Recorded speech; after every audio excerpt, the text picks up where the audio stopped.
Welcome back to Just Driven. It's been about a month since we've given you a full update on the Charger.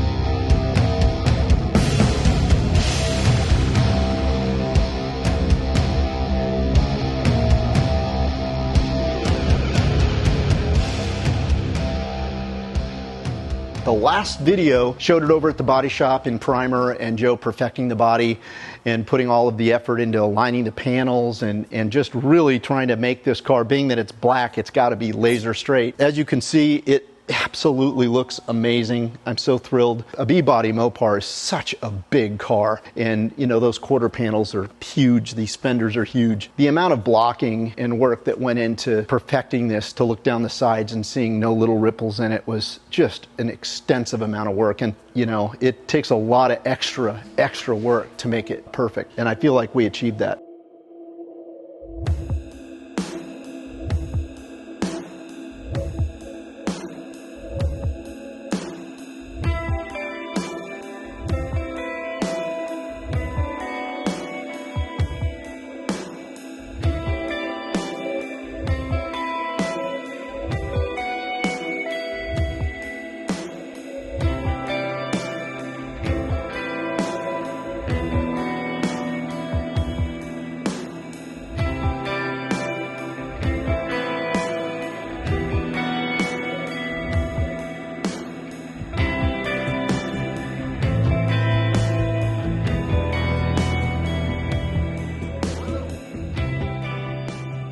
As you can see, the heart of this car is missing. We are still in the process of getting the Hemi built over at Hawaii Racing. All the parts are there. We decided to go the route of reliability, and of course modern technologies come a long way. The 572 Hemi that we've acquired is brand new. The biggest challenge is that buzzard catcher. If you go online and look at Toretto Tribute built Chargers, you'll see that they have a smaller bird catcher with a BDS on each little baffle. As much as I wanted to go that route, and Joe at Hawaii Racing said, let's go in that direction because you got great reliability, I wasn't staying true to this buzzard catcher sitting in front of the windshield of the car. So I just really pushed hard, and it turns out that Joe was able to acquire the last Enderly big 5-inch, buzzard catcher, and he's gonna have BDS modify it, hollow it out, make sure that the air ratios are correct. We're going to actually be able to run the 5-inch. Those are going to have the big old 5-inch butterflies. In terms of looks, it's going to have the right look. It's going to be huge, obnoxious looking, but it's going to be reliable. We're going with electronic fuel injection as opposed to mechanical fuel injection. Our plan is to run it on pump gas. We're probably going to map it to run E85 as well. In terms of what kind of power is it going to make, well, we're going to see. I'm hoping to get 800-900 horsepower out of it. 800-900 horsepower. Joe knows what our intentions are. Of course, he's an engine builder. He was referred to us by the studio, by Dennis McCarthy. He's commissioned them multiple times to build engines for a lot of their movie cars. This guy, he's old school. He knows what he's doing. His team of craftsmen over there, they're all about engine building. The idea is to take this out and share it with you guys and take it to shows and show it off a little bit.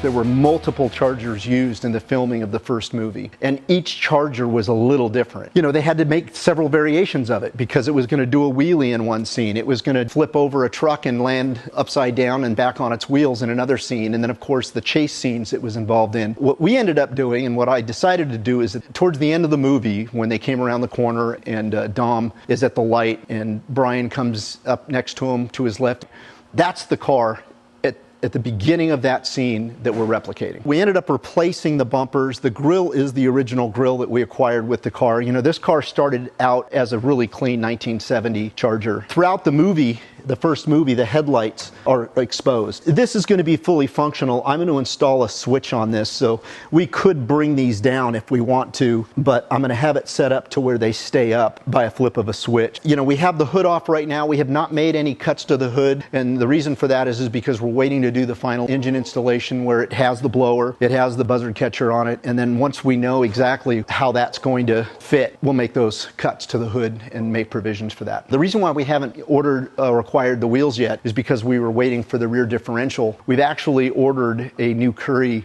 complete 9-inch.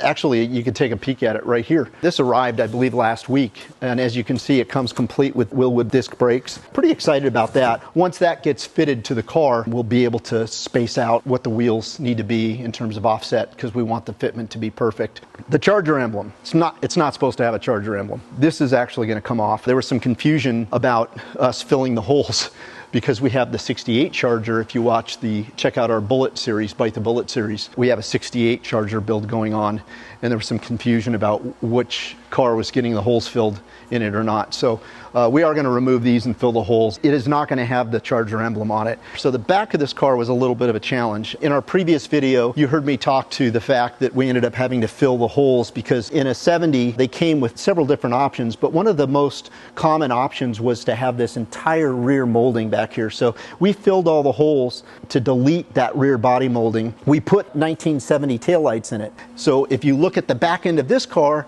and you look at the back end of the Toretto Charger, in this scene you could clearly see the back end of our car looks nearly identical. I mean, I couldn't tell them apart.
What about drip rail molding? So these drip rails are for when the window's down, rain's not going to come in and drip on your arm. What was so interesting, there was one scene that actually you could clearly see it had drip rail moldings on it. And what's weird, this corner molding holds these belt moldings in place, right? These are all one piece. This is the molding that I told you bugs me. It just looks weird without having a molding that comes all the way around and hangs on this drip rail, right? Just seems like there's a molding missing.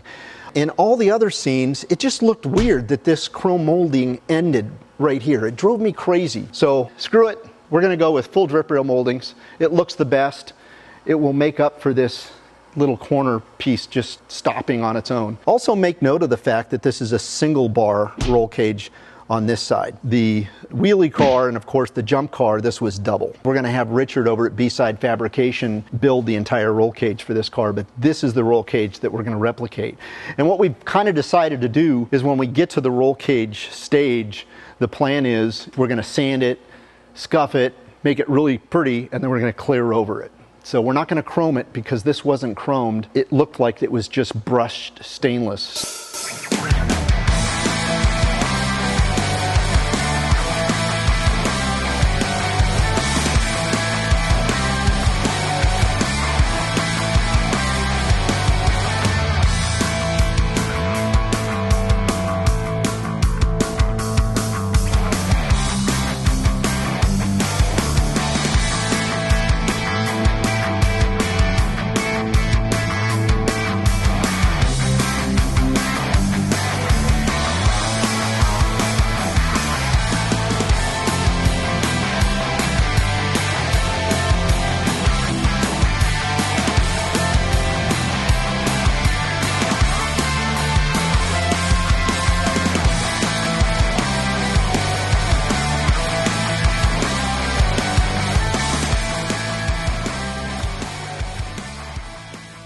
We have lots of other builds coming. You know, we have a RCF build that is kind of new to the channel. It was a press fleet car from Lexus. We'll show that off in the near future, and stay tuned. You know, if you guys like what you see, you know, we're always interested in trying to build this channel. This YouTube game is not easy. It takes a lot of work and effort. You know, we have so many active builds going on here at the shop that all we can do is just provide you guys with the work we're doing, and we hope you like it. But, you know, don't forget to subscribe. If you're not a subscriber, it really helps us out immensely. It helps YouTube recognize the fact that more people are liking our content, and they'll push it to other viewers in hopes that we can start gaining in popularity. And we're excited to share this stuff with you. So please comment, tell us what you think of this Charger, and, you know, hopefully the next time you see it, it'll have an engine standing next to it.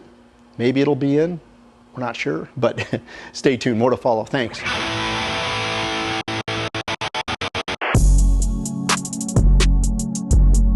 What about drip rail molding? Drip rail moldings, the drip rail molding, drip rail moldings, drip rail molding, drip rail moldings. Drip rail moldings on the A-pillar, drip rail moldings, saying, hey, we're getting too much drip rail molding. Drip rail molding, this drip rail molding's on in this scene, entire drip rail molding on the upper portion is missing. Screw it.